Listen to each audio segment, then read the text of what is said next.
The dust cloud rising from the incoming train at Fort Bowie station masked the tears streaming down her face until the steam cleared and revealed a young woman who looked ready to collapse under the weight of her own grief.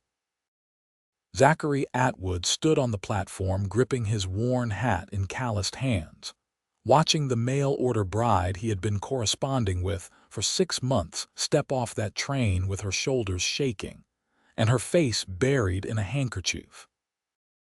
This was not the hopeful beginning he had imagined during all those long nights, reading her letters by lamplight on his ranch.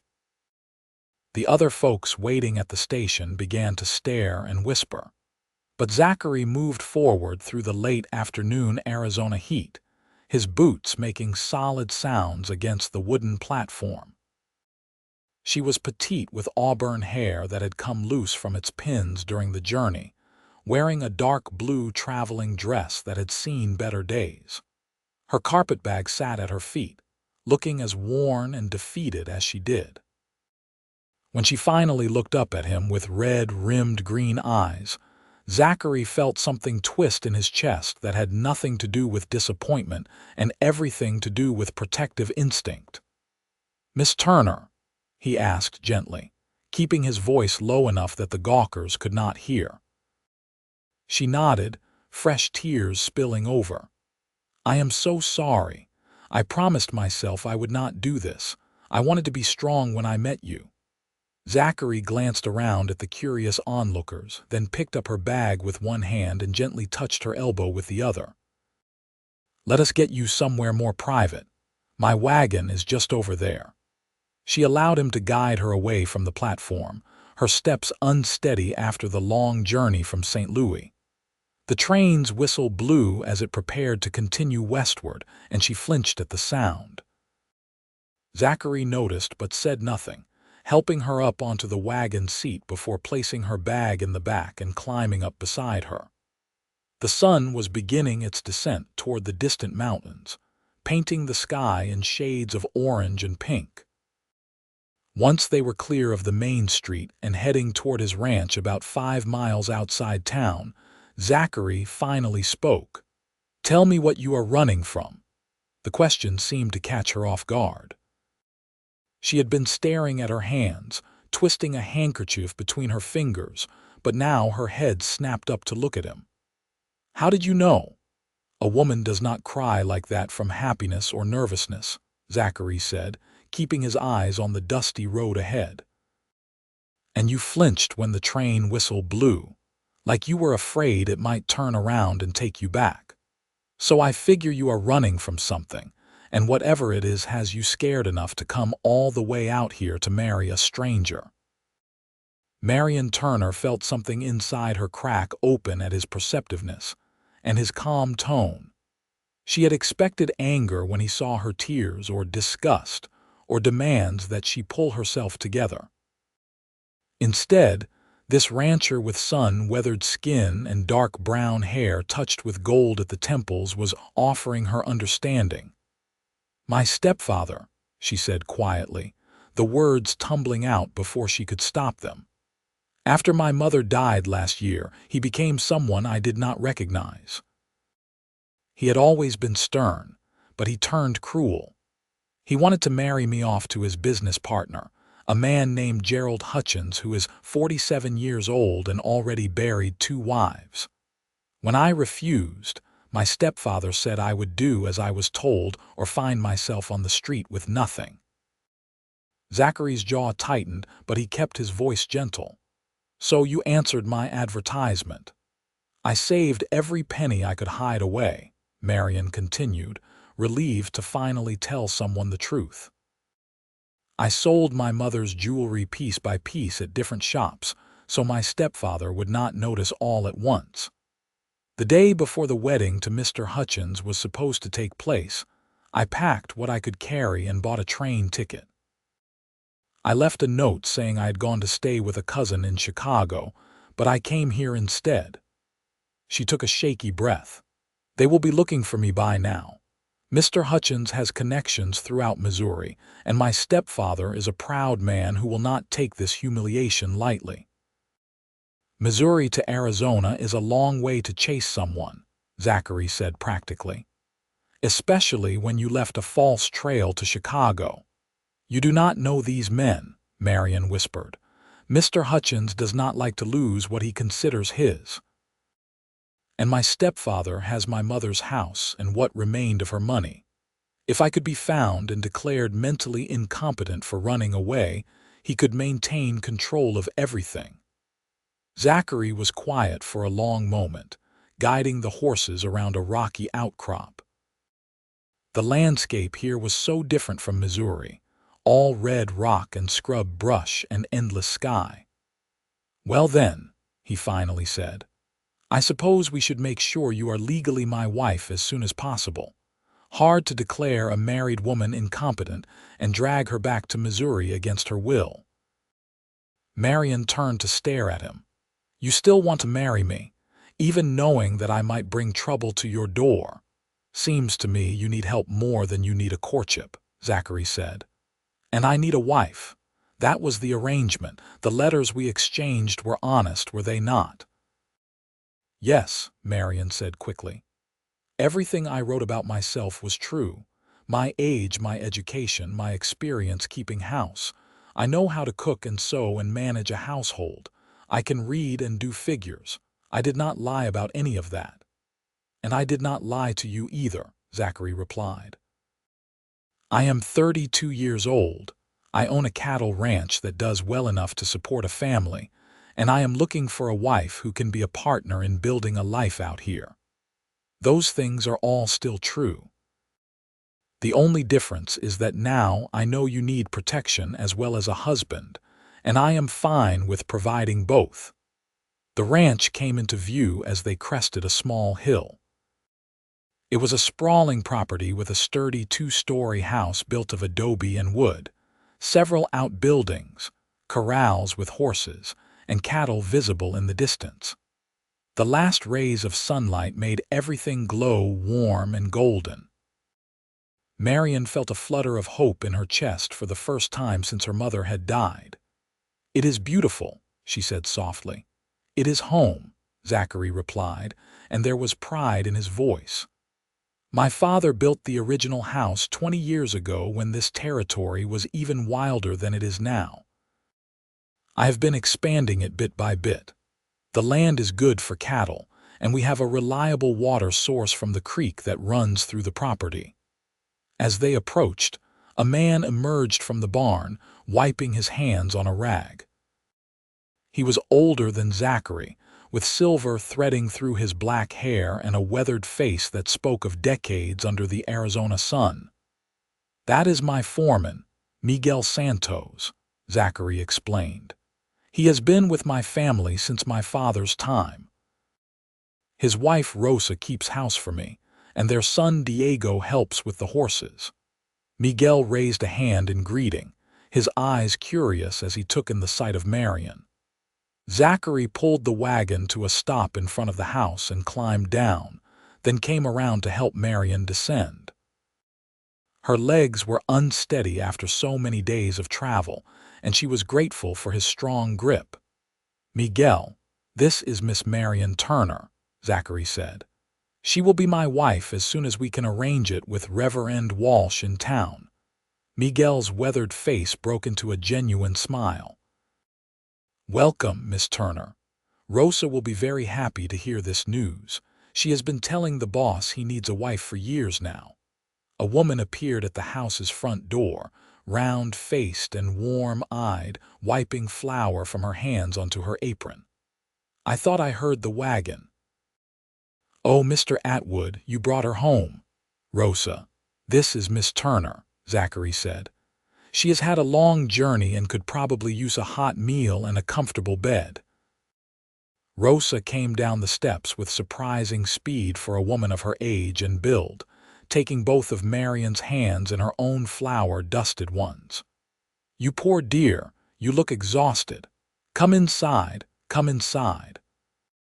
I have stew on the stove and fresh bread, and I prepared the guest room just in case you arrived today." Marianne found herself swept into the house on a wave of Rosa's maternal energy, leaving Zachary and Miguel to deal with the wagon and her meager belongings.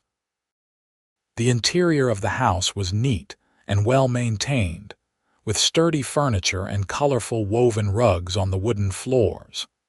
It smelled like cooking food and beeswax and something indefinably clean. "The facilities are out back," Rosa was saying, though Mr. Atwood has been talking about installing an indoor pump in the kitchen. "Modern times, you know. Now you sit right here at the table and I will get you some food. You are thin as a rail, child. Did they not feed you on that train?" "I was not very hungry during the journey," Marianne admitted, sinking into a chair at the large kitchen table.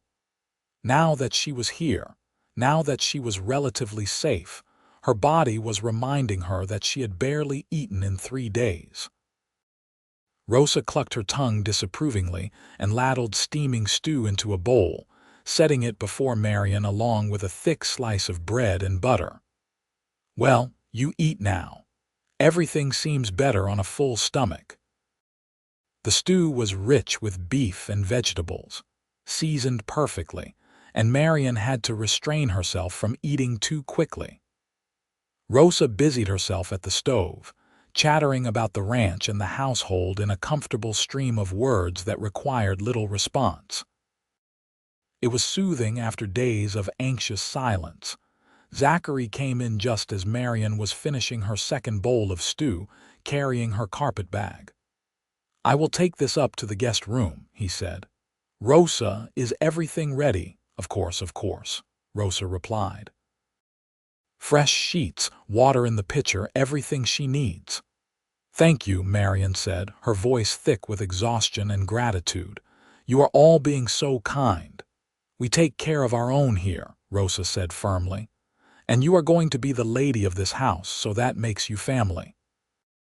Zachary showed Marianne upstairs to a comfortable room with a real bed, a washstand, and a window that looked out over the darkening landscape.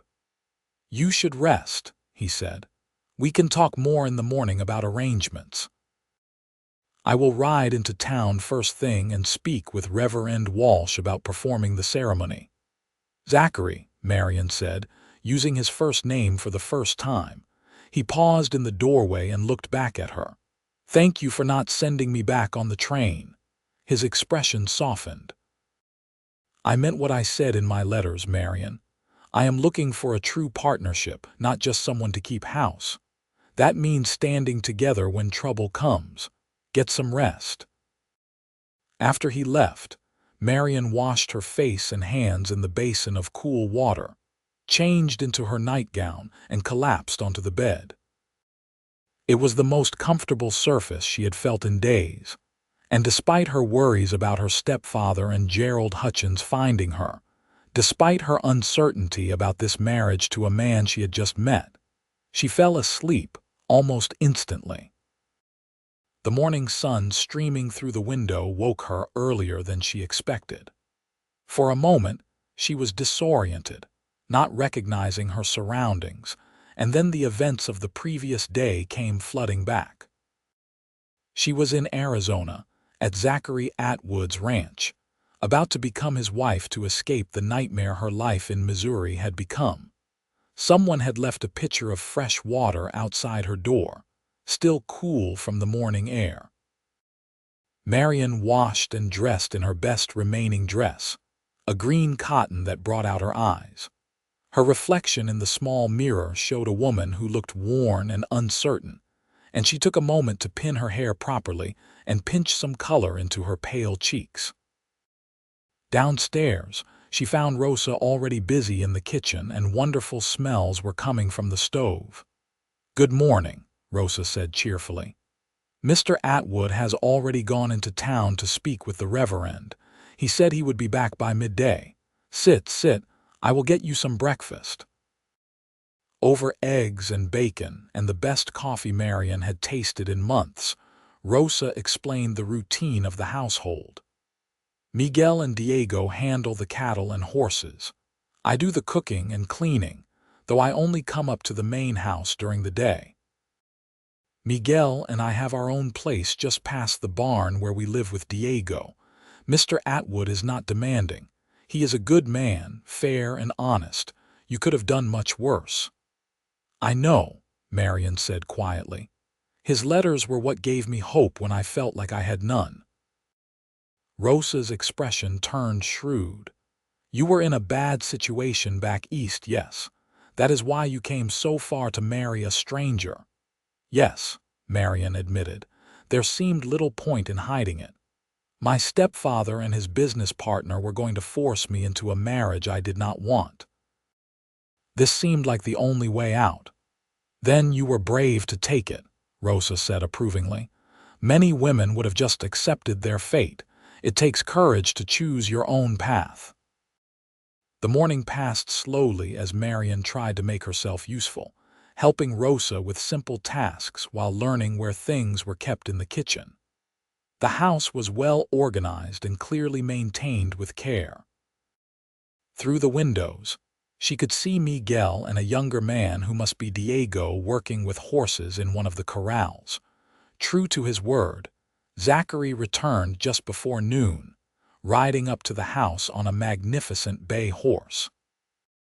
Marianne watched from the kitchen window as he dismounted with easy grace and handed the reins to Diego, exchanging a few words before heading to the house. He found her in the kitchen, and his expression was serious but calm. "Reverend Walsh can perform the ceremony tomorrow afternoon if that suits you. I explained the situation, and he understands the need for haste." "You told him about my stepfather?" Marianne asked, alarmed. "I told him you needed the protection of marriage quickly," Zachary clarified. "He is a good man and did not pry for details. He did ask if I was certain about marrying someone I had only just met in person." "What did you tell him?" "That we had been corresponding for months, that I knew your character from your letters, and that I was more certain about this than most men who court for years." Zachary pulled out a chair and sat down across from her at the table. "But I want to make sure you are certain, Marianne. Once we are married, it is not easily undone. I know you need the protection of being my wife, but I want you to understand what you are agreeing to." Marianne met his steady gaze. "I understand that I will be your wife in truth, not just in name. I understand that this ranch will be my home and its success my responsibility along with yours. I understand that I am agreeing to build a life here with you." "Is that what you mean?" "Partly," Zachary said. "I also want you to understand that I take marriage seriously. I believe in partnership and working together, but I also believe in honesty between husband and wife. If you have doubts, or if there is more about your situation that I should know, I would rather hear it now than after we have spoken vows before God and the community." It was a fair request, and Marianne appreciated his directness. She took a breath and told him everything, all the details she had glossed over the day before. Her mother's death from pneumonia, how her stepfather Edmund Turner had become controlling and cruel almost overnight, how Gerald Hutchins had begun visiting the house with increasing frequency, looking at her in ways that made her skin crawl. She described the night she had overheard them discussing the marriage settlement, how her stepfather was selling her essentially to clear a business debt to Hutchins. "I heard Hutchins say that he liked his wives young and biddable," Marianne said, her voice shaking slightly. "And my stepfather laughed and said I could be made biddable enough. That was when I knew I had to leave, no matter what it took." Zachary's expression had grown increasingly grim as she spoke. "Men like that should be horsewhipped," he said flatly. "You did the right thing getting out." "But what if they find me?" Marianne asked, voicing her deepest fear. "What if my stepfather somehow traces me here despite the false trail to Chicago? What if he tries to take me back?" "Then he will find that you have a husband who will not let that happen," Zachary said firmly. "Arizona law will be on our side once we are married. A man cannot simply show up and claim another man's wife, stepfather or not. And if he tries to cause legal trouble, I have resources and connections here that can fight back. You are not alone in this anymore, Marianne." The relief that flooded through her was so intense it brought tears to her eyes again. "I promise I will be a good wife to you," she said earnestly. "I know I am bringing complications into your life, but I will work hard and help build this ranch and never give you cause to regret helping me." "I do not think of it as helping you," Zachary replied. "I think of it as marrying the woman I have been corresponding with for months, who writes with intelligence and humor, who shares my thoughts on building a good life in this territory, and who has shown remarkable courage in escaping a terrible situation. The fact that you need protection is just one part of a larger picture." That afternoon, Zachary took Marianne on a tour of the ranch, showing her the extent of the property and explaining his plans for expansion. He ran about 200 head of cattle currently, with plans to increase the herd as the grazing land allowed. The horses were his pride, a mix of working stock and some fine animals he was breeding for sale to the army and to other ranchers. "The key to success here is water," he explained as they walked along the creek that ran through the property. "We have reliable water year-round from this creek, which is fed by springs up in those hills. That gives us an advantage over some of the other ranches in the area." Marianne listened and asked questions, genuinely interested in understanding the operation that would be her livelihood. She had grown up in a city, knowing nothing of ranching, but she was intelligent and quick to learn. Zachary seemed pleased by her interest, explaining things in detail without condescension. They returned to the house as the sun was lowering, and Rosa had supper ready. Over the meal, they discussed the wedding plans. It would be a simple ceremony at the church in Fort Bowie with just a few witnesses. Rosa and Miguel would stand up for them, and Diego would come along as well. "Do you have a dress suitable for a wedding?" Rosa asked Marianne. "I have one dress that might work," Marianne said hesitantly. "It is not what I would have chosen for a wedding, but it is the best I have." "Let me see it after supper," Rosa said. "I am good with a needle. We can make it work." That evening, Marianne showed Rosa the dress, a simple gray silk that had been her mother's. Rosa examined it critically, then nodded. "Good fabric, good construction. A little old-fashioned, but that is easily fixed. I have some lace that will freshen it up, and we can take it in here and here to fit you better. You are much smaller than your mother was, I think." "She was taller and broader," Marianne agreed.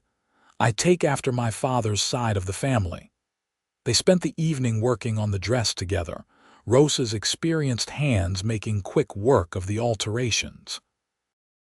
As they sewed, Rosa talked about her own wedding to Miguel 30 years ago, back when the territory was even more dangerous and uncertain than it was now.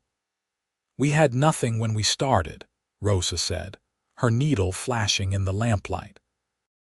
"Miguel was just a vaquero working for Mr. Atwood's father, and I was a maid in the house. But we loved each other and we worked hard and we built a good life. That is what matters, not fancy weddings or big dowries. Love and hard work, that is what makes a marriage last." "But Zachary and I do not love each other," Marianne said quietly. "We barely know each other." "Love comes," Rosa said confidently. "I see how he looks at you, how he wants to protect you, and I see how you look at him when you think no one is watching. There is something there already, a beginning. The rest will grow with time if you both tend it like a garden." Marianne thought about that as she went to bed that night. Did she feel something for Zachary already beyond gratitude? He was handsome in a weathered, capable way that was very different from the soft city men she had known. More than that, he was steady and calm, and seemed genuinely interested in what she thought and felt. After months of her stepfather's dismissiveness and Hutchins's predatory attention, Zachary's respectful demeanor was like water in the desert. The next day passed in a flurry of preparation. Marianne bathed and washed her hair, and Rosa helped her dress in the altered gray silk, which looked remarkably elegant with the addition of some cream-colored lace at the collar and cuffs. Rosa even produced a short veil that had been hers, yellowed slightly with age but still beautiful. Zachary appeared in a dark suit that he clearly did not wear often, his hair neatly combed and his face freshly shaved. When he saw Marianne coming down the stairs, something shifted in his expression, a softness appearing around his eyes. "You look beautiful," he said simply. The ride into Fort Bowie was quiet, both of them lost in their own thoughts. The town was small but growing, with a main street lined with businesses and a white church at the far end. Reverend Walsh was a thin man with kind eyes who greeted them warmly and led them into the simple interior. The ceremony itself was brief and solemn. Miguel and Rosa stood as witnesses, with Diego hanging back near the door, grinning broadly. Marianne repeated the vows in a voice that shook only slightly, and Zachary's voice was firm and sure as he promised to love, honor, and protect her. When Reverend Walsh pronounced them man and wife, Zachary bent and kissed her gently, a brief touch of lips that nevertheless sent warmth flooding through her. They signed the marriage certificate, making it legal and official. Marianne Atwood now, not Marianne Turner. Protected by law and by the man who now stood beside her as her husband, there was a small celebration back at the ranch. Rosa had prepared a special meal, and Miguel produced a bottle of wine that he had been saving for a special occasion. They toasted to the new marriage, to happiness and prosperity, and Marianne felt herself relaxing slightly, the constant tension of the past months easing just a fraction. As the evening wore on and Rosa and Miguel prepared to leave for their own home, the reality of the situation settled over Marianne. She was married now, truly married, to a man she had known in person for only 2 days, and tonight would be their wedding night. Zachary seemed to sense her nervousness. After Rosa and Miguel had left and they were alone in the house, he poured 2 glasses of whiskey and handed her one.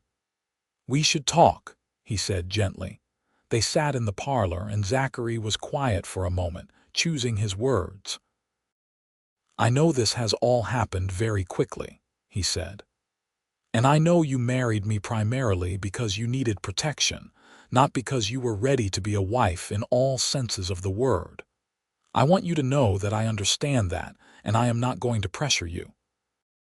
Marianne felt a rush of relief mixed with confusion. "What are you saying?" "I am saying that we are married legally, and that is what matters for protecting you from your stepfather and Hutchins. The rest, the intimacy of marriage, that can wait until you are ready, until we both are ready. I want a real marriage, Marianne, but I want it to be built on more than just legal necessity." "You would be willing to wait?" she asked, surprised. "I would," Zachary confirmed. "I am not saying we should live as strangers under the same roof. I hope we can be friends, companions, partners in running this ranch. But the deeper intimacy, that should come when there is real feeling between us, not just obligation." It was so unexpected and so generous that Marianne felt tears prick her eyes for what seemed like the 100th time since arriving in Arizona. "Thank you," she whispered. "That means more to me than you know." "Then we have an understanding," Zachary said. "You will take the main bedroom upstairs. It was my mother's before she passed, and it is larger and more comfortable than the room I have been using. I will stay in the guest room for now. When and if that changes, it will be because we both want it to, not because of duty." That night, Marianne lay in the large bed in what was now her room, staring at the ceiling and marveling at the turn her life had taken. A week ago, she had been a terrified woman stealing away in the night from a house that had become a prison. Now she was a married woman, a rancher's wife, with a man downstairs who had promised to protect her and asked for nothing in return but time. The following weeks settled into a routine. Marianne threw herself into learning everything she could about running the household and, increasingly, about the ranch itself. Rosa taught her to cook meals that would satisfy men who worked hard from dawn to dusk. She learned to preserve food, to manage the supplies, to handle the account books that tracked the ranch's expenses and income. Zachary proved to be an excellent teacher when it came to the ranch operations. He took her with him on rides around the property, showing her how to spot signs of illness in the cattle, how to identify which grazing areas were getting overused and needed rest, how to read the weather in the clouds gathering over the distant mountains. "You have a good eye," he told her one afternoon after she had correctly identified a cow showing early signs of hoof rot. "A lot of people would not have noticed that." "I notice details," Marianne replied. "My mother always said I was observant." They talked often during these rides, conversations that ranged from practical matters of ranch management to deeper discussions about their beliefs and values. Marianne learned that Zachary's mother had died when he was 20, and his father had followed 5 years later, leaving him to run the ranch alone. He had been managing it successfully for 7 years now, but it was lonely work, and he had wanted a partner to share it with. "I tried courting local women," he admitted one day, "but there are not many unmarried women in this area, and the ones who were available either wanted a very different kind of life than ranching offers, or we just did not suit. When I placed the advertisement for a mail-order bride, some of the men in town thought I was foolish, but I liked the idea of corresponding first, getting to know someone's mind and heart before their face." "I felt the same way," Marianne said. "Your letters showed me a man who thought deeply about things, who had plans and dreams but also practical sense. You wrote about wanting a partner, not a servant, and that was what I wanted too." As autumn progressed into winter, their friendship deepened. Zachary made her laugh with dry observations about their neighbors and stories of ranch mishaps. Marianne shared her love of books, and Zachary surprised her by revealing that he had quite a library accumulated from his mother's collection and his own purchases. They began reading in the evenings together, sometimes aloud to each other, sometimes in companionable silence in the parlor. It was during one of these quiet evenings in late November that Zachary looked up from his book and said, "I received a telegram today from a friend in Missouri." Marianne's heart stopped. "What?" "I asked a fellow I know, a lawyer in St. Louis, to keep an ear out for any inquiries about you," Zachary explained calmly. "I wanted to know if your stepfather was actively searching. According to my friend, Edmund Turner did make inquiries in Chicago following your trail there, but when it dead-ended, he seems to have given up. The word is that he told people you had run off with some unsuitable man and that he had washed his hands of you. He gave up." Marianne could hardly believe it. Just like that. "It seems Gerald Hutchins was less invested in the match than your stepfather thought. When you disappeared, Hutchins apparently found another young woman to fix his attentions on, someone more convenient. Your stepfather was embarrassed by the whole affair and decided it was easier to write you off as a lost cause than to keep searching." The relief was overwhelming. Marianne had been carrying the fear of discovery like a weight on her shoulders for months, and to hear that her stepfather had stopped looking, that she was truly free, was almost too much to process. "You are crying again," Zachary said gently, setting down his book and coming to kneel beside her chair. "But these are different tears than the ones at the train station, I think." "I am free," Marianne said through her tears. "I am actually truly free. He is not coming for me." "No," Zachary agreed. "He is not. "You are safe here, Marianne. This is your home now for as long as you want it." Something in his phrasing caught her attention. "For as long as I want it," Zachary hesitated, then said carefully, "I want you to know that you have choices now. You do not have to stay married to me if you do not wish to. We could arrange a quiet annulment or divorce if you wanted to pursue a different life.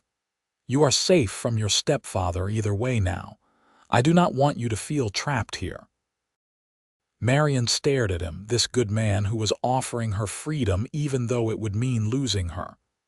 "Is that what you want?" she asked quietly. "For me to leave?" "No," Zachary said, his voice rough with emotion. "God help me, no, I want you to stay.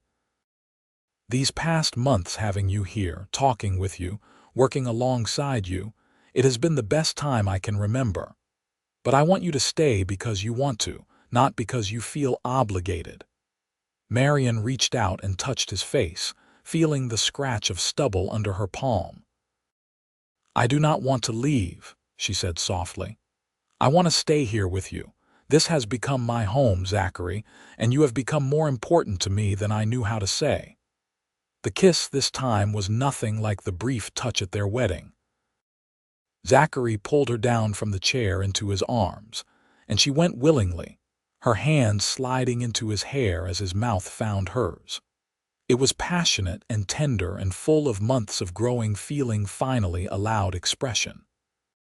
When they finally broke apart, both breathing hard, Zachary rested his forehead against hers. "I have been falling in love with you," he said, "a little more each day. The way you laugh, the way you ask questions about everything, the way you threw yourself into learning about this life even when it must have been so strange and foreign to you. I did not want to say anything because I did not want to pressure you, but Marianne, I love you." "I love you too," Marianne whispered, and realized as she said it that it was absolutely true. Somewhere between the train platform and this moment, she had fallen completely in love with her husband. "I think I started falling in love with your letters. And then I met you and you were even better than I imagined. And then you were patient and kind and gave me time to heal. And now I cannot imagine being anywhere else or with anyone else." They made love that night for the first time, a tender and careful joining that sealed their commitment to each other in the most intimate way. Afterward, lying in Zachary's arms in the big bed that had been his mother's and was now theirs, Marianne felt a peace she had not known since before her mother died. "Tell me about your mother," she said softly, tracing patterns on his chest. Zachary was quiet for a moment, his hand stroking her hair. "She was strong," he finally said. "She had to be to survive out here, but she was also gentle and laughing. She loved this land, loved the ranch, loved my father and me with everything she had. When she died, my father lost his will to live. He kept going for me, but his heart was buried with her. I think that is why he followed so soon after." "That is beautiful and sad," Marianne said, "to love someone that much." "I understand it now," Zachary replied.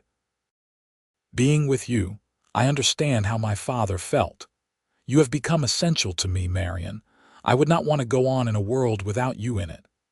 Then we will make sure we both stay healthy and safe for a very long time," Marianne said practically, but her heart swelled at his words. The winter passed in a glow of newlywed happiness. They settled into being truly married, sharing a bed and a life in every sense. Zachary taught Marianne to ride properly, and she became confident enough on horseback to accompany him on longer trips around the ranch.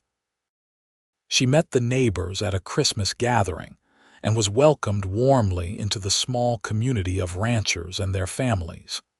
Spring brought calving season, and Marianne learned about the intense work of helping bring new life into the herd. She stayed up all night with Zachary more than once, helping a cow through a difficult birth, and felt a fierce pride when the gangly calves finally stood on shaking legs. It was in late spring that Marianne began to suspect she might be pregnant. She said nothing at first, wanting to be certain, but when she missed her courses for the second month and began feeling ill in the mornings, she knew. Rosa had suspected before Marianne said anything, the older woman's knowing eyes taking in the signs. "When will you tell him?" Rosa asked gently one morning after Marianne had been sick in the kitchen. "Tonight," Marianne decided. "I am sure now." That evening, after supper, Marianne took Zachary's hand and led him out to the porch where they often sat in the evenings, watching the sun set over the mountains. The sky was streaked with pink and gold, and the air was soft with the promise of summer.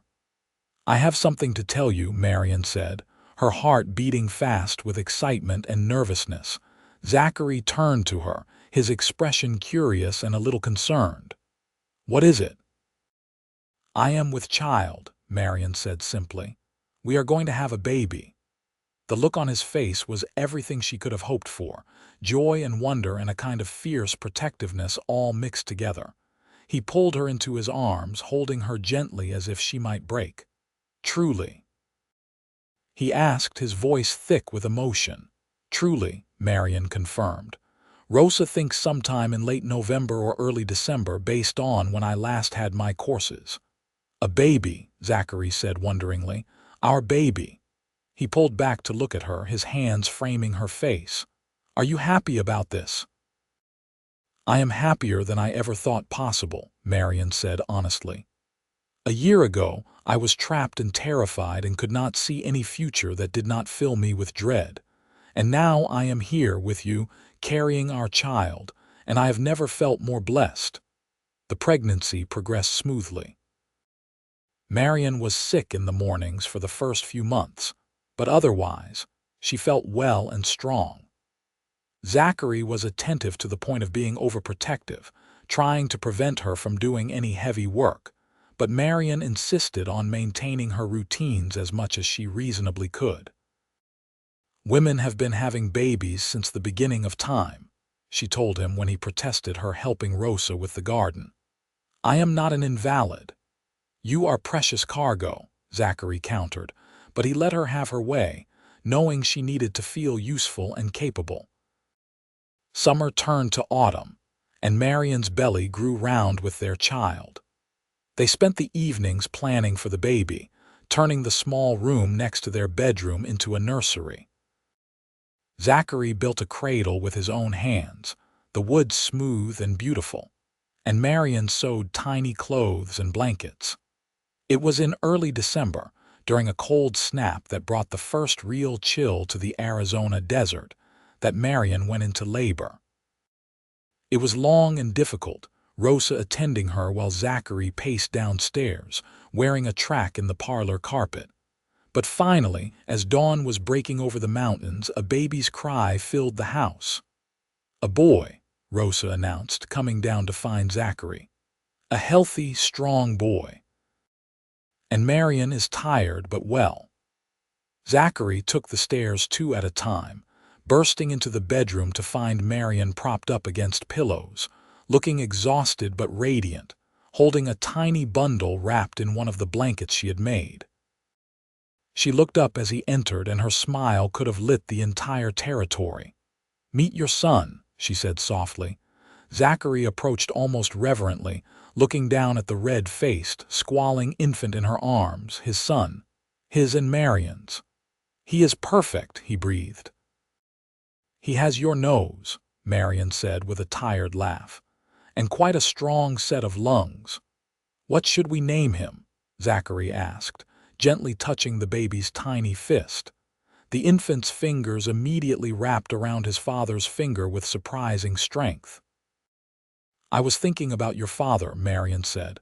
"What was his name?" "James," Zachary replied. "James Robert Atwood." "Then this is James," Marianne decided. "James Zachary Atwood, after both his father and his grandfather." "James," Zachary repeated, testing the name. "Yes, that is perfect." The early months of parenthood were exhausting but joyful. James was a healthy baby with good lungs and a hearty appetite. Marianne and Zachary took turns walking the floor with him when he was fussy, learning together how to care for this new little life they had created. "I never knew I could love anyone as much as I love you too," Zachary said one night, watching Marianne nurse the baby in the rocking chair by the window. "My whole world is in this room." "Our world," Marianne corrected gently. "We built this together, you and I. From nothing, from strangers on a train platform, we built this life and this family." As James grew from infant to toddler, Marianne thought often about that day she had stepped off the train crying, certain that her life was over or at best would be lived in some kind of exile. She could never have imagined then that she would find such happiness, such love, such belonging. More children followed. 2 years after James came Sarah, a daughter with her mother's auburn hair and green eyes. Then 3 years later, twin boys whom they named Michael and Thomas, who kept everyone on their toes from the moment they could crawl. The ranch prospered under the partnership of Zachary and Marianne. She had a head for figures and efficiency that complemented his knowledge of cattle and horses. Together they expanded the operation, buying adjacent land when it became available, improving the bloodlines of both the cattle herd and the horses, building a reputation for quality that spread throughout the territory. Fort Bowie grew along with the Atwood family, becoming more established as Arizona moved toward territorial organization and eventually statehood. Zachary served on the town council, and Marianne helped establish a school so their children and the children of other ranching families would have access to education. They hosted gatherings at the ranch, and their home became known as a place of warmth and welcome. Rosa and Miguel's son, Diego, married and built his own house on the ranch property, becoming Zachary's partner in managing the growing operation.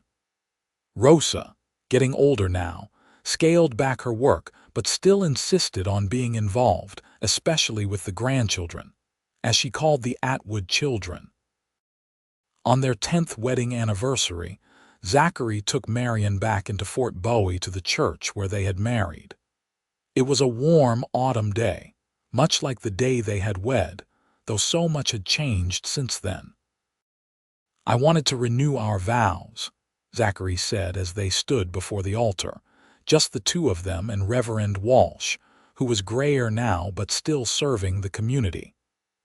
"I married you the first time because I needed a wife and you needed protection. I want to marry you again, this time purely for love."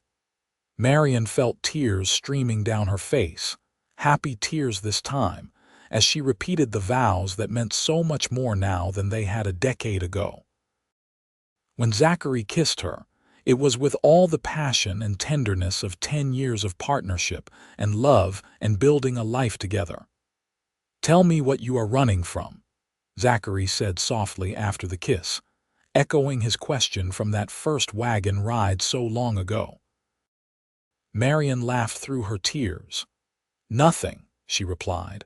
"I am not running from anything anymore. I am exactly where I want to be, with exactly who I want to be with, for the rest of my life." The years continued to pass in the rhythm of ranch life. The children grew, each developing their own personalities and interests. James proved to have his father's natural way with horses and took over more and more of that aspect of the ranch as he got older. Sarah had her mother's head for business and began managing the ranch's accounts before she was out of her teens. The twins were wild and adventurous, always getting into scrapes but loyal to each other, and their family with a fierceness that made their parents proud.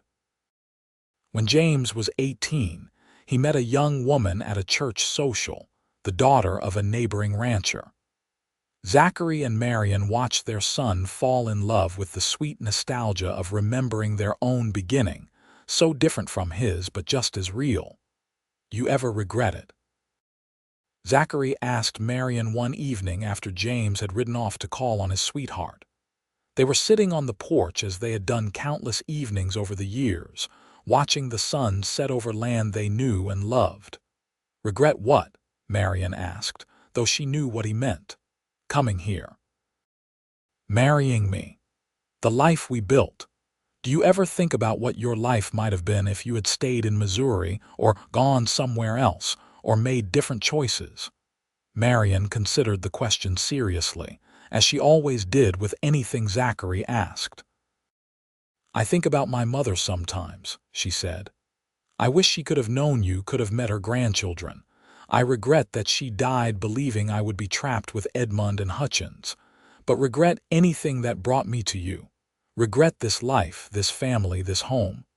Never. Not for a single moment. I thank God every day that you stepped off that train, Zachary said, taking her hand in his. Even crying, even scared, you were the bravest, most beautiful thing I had ever seen. And every day since has only proven that my first instinct was right. You were meant to be here. We were meant to be together. Tell me what you are running from, Marianne said playfully, turning his old question back on him. The idea of ever losing you, Zachary replied seriously. That is the only thing that still scares me after all these years. Then we will have to make sure we both live to be very, very old, Marianne said firmly. I want to see our grandchildren and their children. I want to grow old on this porch with you, watching sunsets and talking about our days. And that was exactly what they did. They aged together, their hair going gray, their hands becoming weathered and worn from decades of work, but their love never dimming. They saw James marry and have children of his own. They celebrated when Sarah announced her engagement to a lawyer from Tucson, who respected her intelligence and business acumen. They watched the twins head off to different adventures, Michael to work with cattle ranchers in Texas and Thomas to try his hand at mining in Colorado, though both eventually returned to Arizona and settled nearby. The ranch that had been Zachary's father's dream and Zachary's inheritance became a family legacy that would span generations. The main house was expanded to accommodate family gatherings, and additional homes were built on the property as the children married and started their own families. Rosa and Miguel lived to see their own great-grandchildren playing in the ranch yard alongside the Atwood grandchildren. The community they had all built together thrived and grew, a testament to hard work and loyalty and love. When Marianne and Zachary were both in their 70s, they sat on that same porch where they had spent so many evenings, surrounded by children and grandchildren gathered for a celebration of their 50th wedding anniversary. The sun was setting in its familiar glory of gold and pink and orange, painting the mountains in colors that never got old no matter how many times they saw them. "Grandmother," one of Sarah's daughters asked, climbing into Marianne's lap despite being a bit too big for it. "Is it true you came here on a train and did not know grandfather at all?" "It is true," Marianne confirmed, smoothing the child's dark hair. "I came on a train from very far away, and your grandfather was waiting for me at the station." "Were you scared?" the little girl asked. "Terrified," Marianne said honestly. "I had left everything I knew behind, and I was coming to a strange place to marry a man I had never met in person." "But you fell in love," the child said confidently. "Like in the stories." "Yes," Marianne agreed, meeting Zachary's eyes over the child's head. "We fell in love, not right away and not in the way the stories usually tell it. But we built something together, day by day, choice by choice, until one day I realized that I could not imagine loving anyone more than I loved your grandfather. And I could not imagine life without your grandmother," Zachary added, reaching over to take Marianne's free hand. "She stepped off that train crying, and I asked her what she was running from. Turned out she was not just running from something terrible. She was running toward something wonderful, toward the life we would build together. We just did not know it yet." The children clamored for more stories, and Marianne and Zachary obliged, taking turns recounting the early days of their marriage, the growth of the ranch, the births of each of their children, the adventures and challenges and joys of 5 decades together. As the evening wore on and the younger children were taken inside to bed, the adult children and older grandchildren remained, and the conversation turned to the future of the ranch, to plans and dreams for the next generation. "We did well," Zachary said quietly to Marianne as they finally prepared for bed that night, the house still full of family in every room. "Look at what we built from that one brave choice you made to get on that train." "We built it together," Marianne corrected, as she always did. "I could not have done any of this without you. You gave me safety when I needed it, friendship when I was lonely, love when I was ready for it, and partnership through everything since. You gave me a home and a family and a purpose. You gave me a life worth living. And you gave me everything I ever wanted without knowing I wanted it," Zachary replied, helping her into bed with the gentleness born of decades of caring for each other. "A true partner, a love that has sustained me through everything, children and grandchildren to carry on what we started, and a reason to thank God for every single day." They fell asleep that night as they had fallen asleep thousands of nights before, wrapped in each other's arms, content in the knowledge that whatever time they had left would be spent exactly as they wished, together. Marianne lived to be 79 years old, surrounded by the family she and Zachary had created, in the house that had become her truest home. Zachary followed her less than a year later, as if unable to bear the world without her in it, just as his father had followed his mother all those years ago. They were buried side by side on a hillside overlooking the ranch, with a view of the mountains where the sun set every evening in glorious color.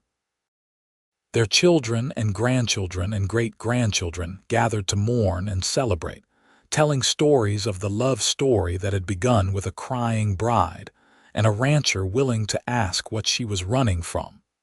The ranch continued for generations, the Atwood legacy strong and enduring.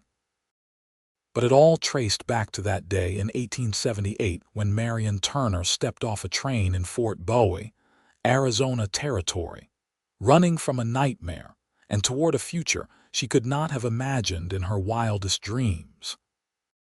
In the family Bible that was passed down through the generations, Zachary had written on the page recording their marriage, "Marianne came to me in tears, running from darkness. Together we built a life filled with light. This is what love can do when given the chance to grow." And in the margins in Marianne's hand was written, "He asked what I was running from.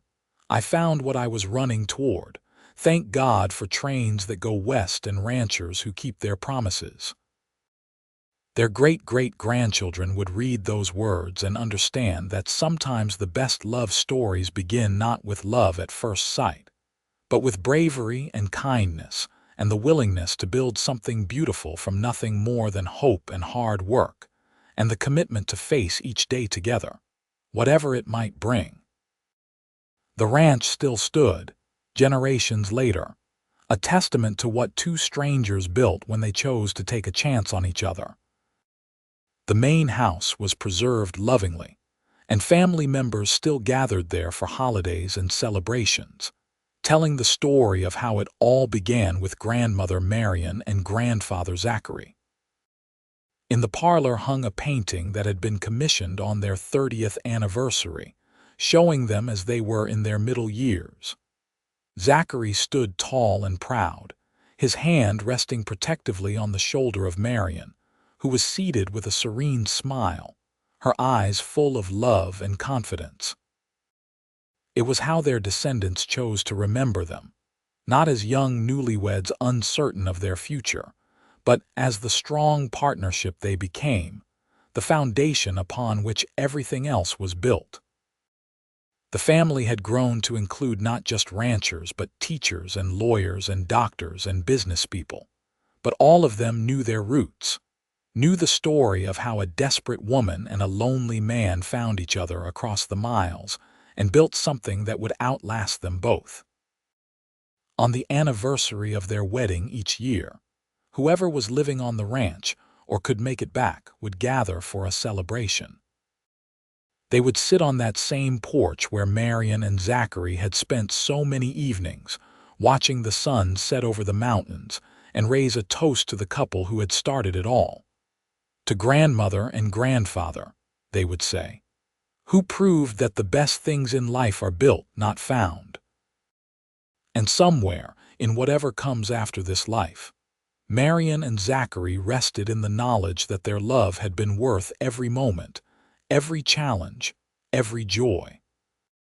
They had taken a terrifying beginning and transformed it into a beautiful ending, or rather, into a legacy that would never truly end as long as there were Atwoods to remember and honor what they had built together. The ranch land itself seemed to hold their memory, every acre a testament to their vision and hard work. The creek that had been so vital to Zachary's father still ran clear and reliable, feeding the cattle and horses of a new generation. The house they had filled with love and children still echoed with laughter and life.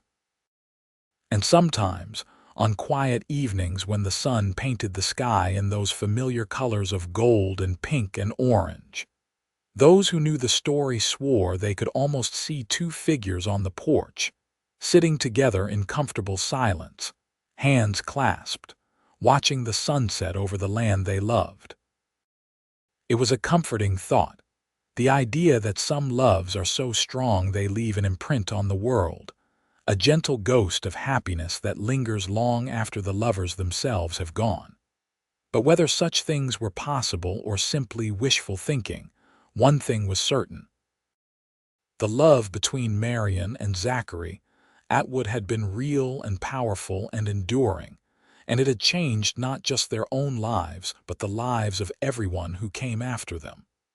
And that was the best legacy anyone could hope to leave behind.